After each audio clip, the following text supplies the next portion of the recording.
But there were a number of points in the speech where he said, this is the end of a long and difficult war. And that was something that needed to be said in the Israeli parliament. After 2 years in captivity, all the 20 living hostages taken by Hamas have returned from Gaza. And here's the moment the crowd on Hostages Square in Tel Aviv found out they had all been returned.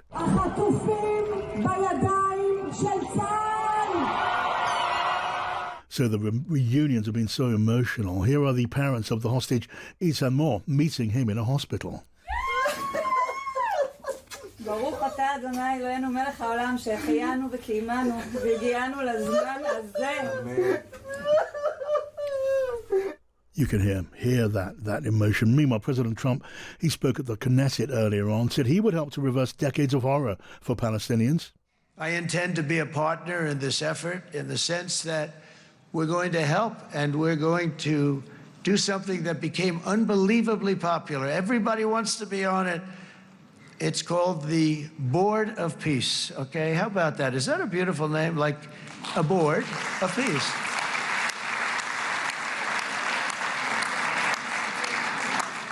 The only bad thing from my standpoint, every single nation involved has asked me to be the chair, and I'll tell you, I'm very busy.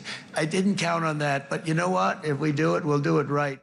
Well, that's Donald Trump speaking earlier on the Israel leg of today's journey. Anshel Pfeffer joins us now, the biographer of Benjamin Netanyahu and Israel correspondent for The Economist.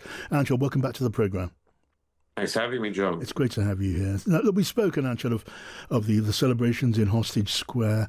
We've spoken about the families, those families overwhelmed with emotion at seeing their loved ones again, and of those politicians talking so optimistically of achievement, of peace, of progress. But there are, Anshel, there's so many doubts and unresolved, in many cases barely addressed questions about the future. I wonder what your thoughts are at this moment.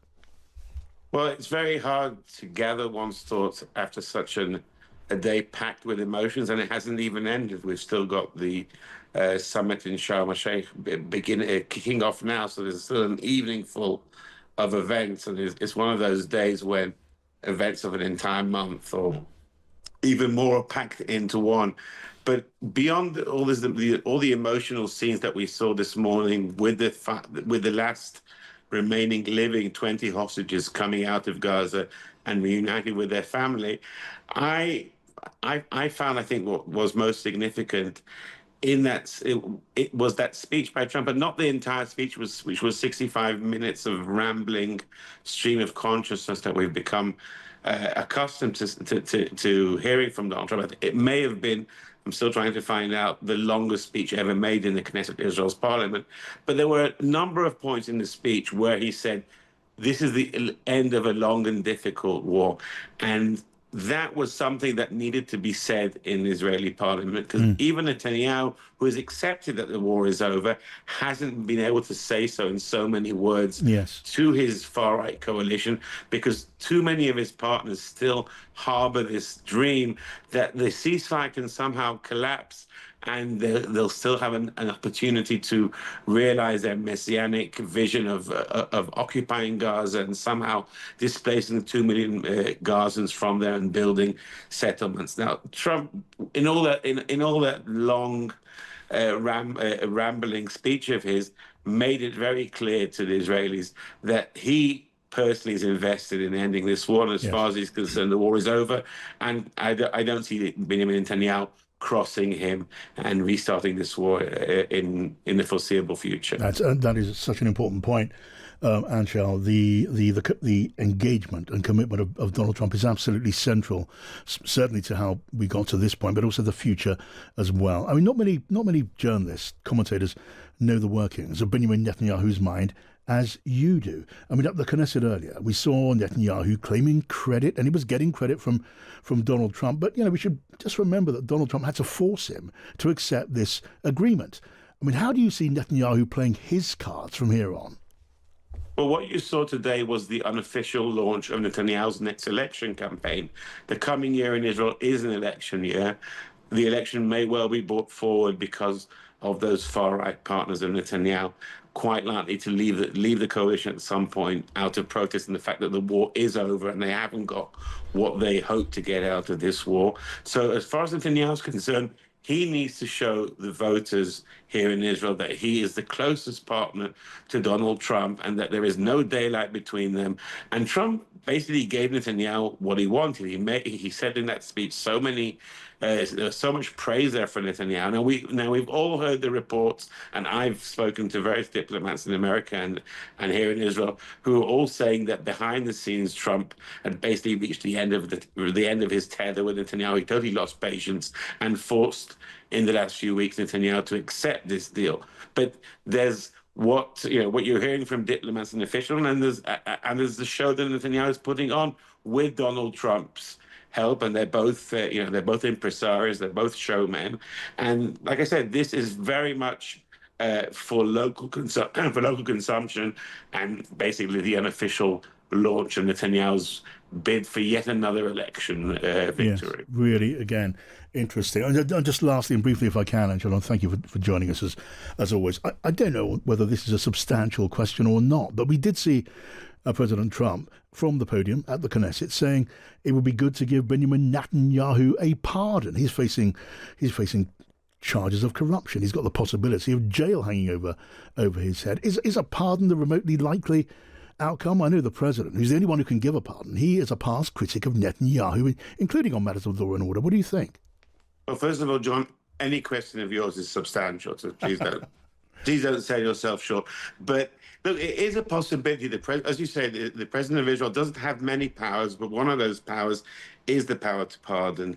And the question is, what are the circumstances in which such a pardon would be issued? Now, there are rules how pardons work in Israel. You have to accept guilt before the president can pardon you. And once you've accepted guilt, even if you're not sentenced to a prison sentence or any other sentence, there is what's called the moral turpitude clause in Israeli law, which would mean that Netanyahu would have to resign and couldn't run for office again in the foreseeable future. Really? Now, that is the main issue. You're talking about, will he evade prison eventually? I think that's so far down the road. Netanyahu's main concern is remaining in office. And that's why I don't think he actually wants this pardon. He wants to try and change the attorney general, and that's been his government's campaign for months. Even during this war, they've been trying to replace the attorney general because a new attorney general could revisit the charges, and that way the case could go away. But we're pivoting from this massive issue of the war and the conflict and the end of 2 years of bloodshed and hostages coming home to Netanyahu's personal legal problems, and it kind of shows how politics works in this day and age. And instead of talking about, we have been talking about the important issues, but we're kind of dragged into these tawdry questions of Netanyahu's own legal problems. And Donald Trump, in this way, sees a lot of parallels to his own situation in the US, how he feels he has been persecuted by the American legal system as well. So that's why, in the end, despite the fact that Trump had to put a lot of pressure on Netanyahu, basically bully him into ending this war, there is a kinship between those two men. They have a lot in common. All right, Anshel Pfeffer, as always, really helpful to get your perspective, Anshel. Now, really happy to welcome to the programme now Catherine Philp, the Times World Affairs editor, who's live on the line from Jerusalem. Catherine, hello. Hi, John. Hi, Catherine. Good to have you here. Can I just ask you, first of all, a very open question? From what we've seen today, the emotion, the optimistic rhetoric at the Knesset, and now the meeting about to get started in Sharm el-Sheikh, and so many doubts, so many questions, so many reasons to be, whether you want to be or not, sceptical about the future. Just tell me what's going through your mind. Wow. I suppose, it's hard not to be carried away a little bit by the emotion of the day. It has been an enormous day, and the extraordinary speech by Donald Trump, where he got carried away, I think, and seemed to be rather enjoying himself, almost as if there was a sort of exhalation of relief. But I'm afraid, yes, my thoughts turn to Sharm el-Sheikh, and the fact that the world leaders going there are somewhat baffled as to what is actually going to be discussed. It seems to more than anything be a victory lap for Trump, which is really an effort by people in the region and beyond to keep him engaged with this process. So my thoughts go to that.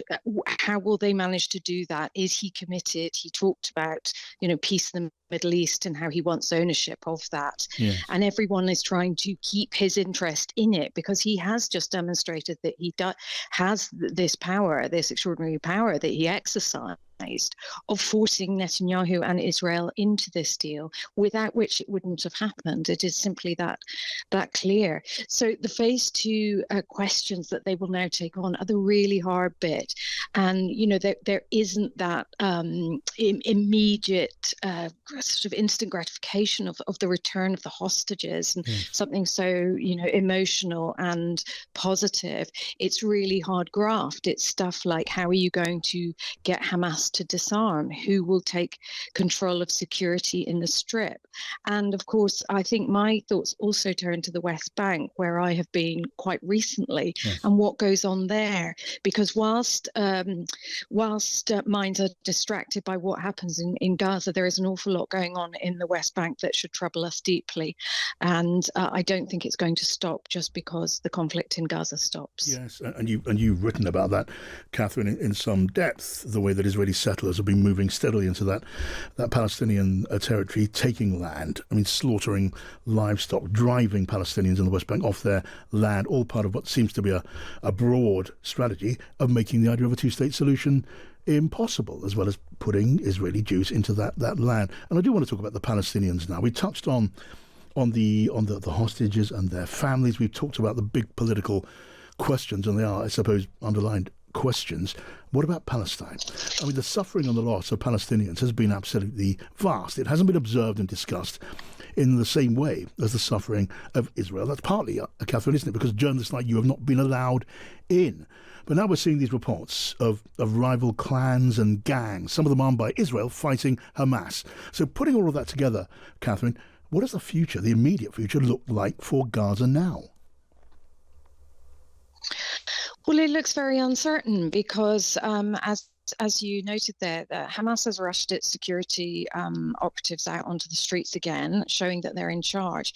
But you have these powerful clans in Gaza who saw an opening that they might be able to extend their writ in the places where they are.